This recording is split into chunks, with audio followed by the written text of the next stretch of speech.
सातारा जिल्ह्यामध्ये पावसाचा जोर कायम आहे। महाबळेश्वरमध्ये 24 तासात तब्बल 403 मिलीमीटर इतक्या विक्रमी पावसाची नोंद झाली।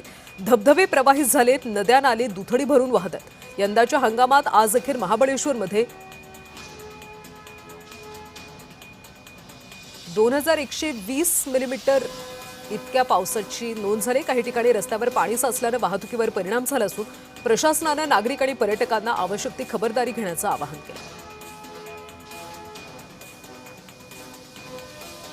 महाबळेश्वर, जावळी, सातारा, पाटण या तालुक्यामध्ये मागील 4 ते 5 दिवसापासून सलग अतिवृष्टी होत आहे।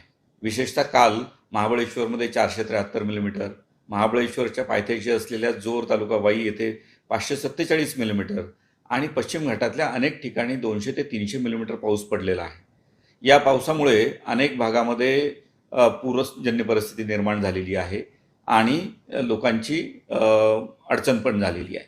या अडचणीमुळेच आपण आज शाळेला सुट्टी दिलेली होती, त्यामुळे विद्यार्थ्यांचं कुठलंही शैक्षणिक नुकसान होणार नाहीये, परंतु त्यांना जो धोका निर्माण होऊ शकत होता तो टळलेला आहे।